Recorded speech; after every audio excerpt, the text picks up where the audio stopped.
Attachment থাকেই আমাদের ব্র্যান্ডের সাথে, কিন্তু এই পরিবারটার সঙ্গে আমার ব্যক্তিগত সম্পর্ক, মানে ওদের পরিবারের কোনো বিয়ে হলেও আমি চাই, মানে I am more like Bumba da for this brand more than Prosenjit Chatterjee. And এটা অনেক বছরের একটা অ্যাসোসিয়েশন, এবং তোমরা জানো হয়তো যে কোন বছরটা আমার এক্স্যাক্টলি এখন মনে পড়ছে না, বাট প্যান্ডামিকের আগে আমি এই প্রথম ইমামি হেলদি টেস্টির জন্য একটা গান করেছিলাম, যেটা খুব ভাইরাল হয়েছিল দুর্গাপুজোর সময়। এবং সেই গানটার সময় অনেক সিঙ্গাররা আমার সঙ্গে গানটা গেয়েছিলেন, এবং সেটা সেই পুজো সব থেকে ভাইরাল গান ছিল। এবার এরা চেষ্টাই করেন যে প্রতিটি পুজোতে, গত বছর আমি জানি ঋতু একটি দুর্গা বলে ওপেন করেছিল, আমি দুর্গা বলে। এই বছরের কনসেপ্টটা অবশ্যই এরা, আমি নিজে অ্যাসোসিয়েটেড, যে মশলা তেল এদের সঙ্গে আমি থাকি, এবং ওরা যেটাই করেন তার মধ্যে একটা অভিনব জিনিস করার চেষ্টা করেন, একটু আলাদা জিনিস করার চেষ্টা করেন। তো আমি অনেকদিন আগের থেকেই জানি যে এই বছর তারা পুজোর সময় একটি মূর্তি, একটি মা তৈরি করেছেন, যার সঙ্গে কোথাও একটা আটা এবং সিডস, যেগুলোকে এখন আমরা সবসময় বলছি যেগুলোকে বাঁচিয়ে রাখা দরকার, সেইটা দিয়ে একটা অসম্ভব সুন্দর মূর্তি তৈরি করেছে। আমি ভীষণই খুশি, কারণ এটা না অনেকটা বড় মেসেজও যায়, শুধুমাত্র পুজো নয়। কারণ আমরা আজকের দিনে দাঁড়িয়ে দেখছি যে প্রায় অনেক কিছুই শেষ হয়ে যাচ্ছে, এখানে আমাদের বারবার আমি বলি না, আমাদের বাঁচিয়ে রাখা খুব দরকার, সেটা যে কোনো ক্ষেত্রে, সেটা সবজি হতে পারে, আটা হতে পারে।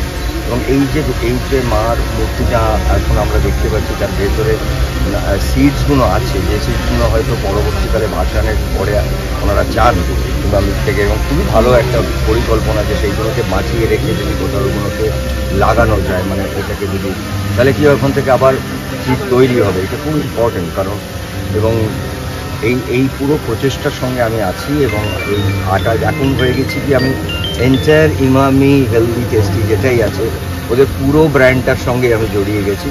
তো জড়িয়ে গেছি মানে তারা আমাকে চেয়েছেন, আর আমি হ্যাপিলি হয়েছি। কারণ আবার বললাম যে প্রফেশনাল জায়গার, মানে আমি এটা জানি প্রায় প্রচুর দিন আগে যে এরকম একটা ঘটনা ঘটাচ্ছেন ওনারা পুজোর সময়, অনেক দিন ধরে এই পরিকল্পনা করেছেন, এবং যারা বানিয়েছেন এটা আমি জানি তাদের খুব ব্যক্তিগতভাবে, এটা খুব শক্ত একটি কাজ, মানে এটা খুব ইজি নয়। এবং ঠিক অ্যাক্রোপলিস মল তার উল্টো দিকে এরকম একটা বড়ো পুজোর মধ্যে প্রচুর মানুষ আসছেন, আমি এবং সবাইকে বলবো যেখানে আসুন, এসে একবার করে নিজের হাতে আটাটা দিয়ে মায়ের সঙ্গে মাকে একটুখানি, এটা সুযোগও তো হয় না আমাদের মতন নর্মাল মানুষদের, মার একটা মূর্তিকে টাচ করে সেটা তৈরি করাতে এই সুযোগটাও কেন হারা দেয়নি, মানে। এবং এই আটাটা তো আমাদের প্রতিটি দিনের প্রয়োজনীয়তা।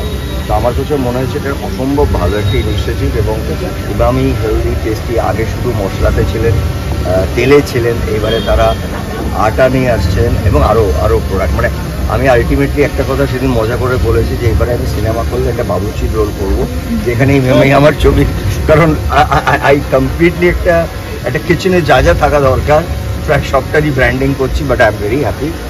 আর এই পুজোর সময় দাঁড়িয়ে থেকে, পুজো শুরু হতে চলেছে আর কয়েকদিনের মধ্যে, মানে ষষ্ঠী আর বোধহয় 3-4 দিন বাকি, তার আগে দাঁড়িয়ে এরকম একটা সকালে মার সামনে দাঁড়িয়ে এবং আটা লাগাচ্ছি, এবং আটার সিডসগুলোকে আমরা প্রার্থনা করি যেটা আরও বেশি হোক। কারণ মানুষের খাওয়ার বিষয়ে যেটা, যে কোনো জিনিসটা, চাল হতে পারে, আটা হতে পারে, সেগুলো খুবই প্রয়োজনীয়। আমার মনে হয় এইগুলোকে বাঁচিয়ে রাখা আমাদের কর্তব্যের মধ্যে পড়ে। আর এই ইনিশিয়েটিভের জন্য আমি আমাদের ইমামি হেলদি অ্যান্ড টেস্টি আটা এবং এন্টায়ার টিমকে আন্তরিক শুভেচ্ছা জানাচ্ছি। এবং তোমরা আজকে সকালবেলা এসছো, তোমাদের সবাইকে আমার অনেক অনেক শুভেচ্ছা, ভালোবাসা, এবং সবাইকে বলছি পুজোটা সবাই খুব ভালো করে কাটাবেন। গত পরশু দিন যেটা হয়েছিল, তারপরে সবাই একটু যেরকম আমরা থেমে গেছিলাম, আমরা মানুষ, আমরা লড়াই করতে জানি, সেটা আমরা জানি লড়াই করতে, যে কারণে আমাদের সেই দেবী চৌধুরানী সেই সংলাপটা লোকের কাছে ভাইরাল হয়ে যাচ্ছে, মরলেও আমরা লড়াই ফিরিয়ে দেবো, আমরা কাপুরুষের মতন মরবো না, আমরা না, আমাদের শক্তিগুলো সব ভেতরে আছে।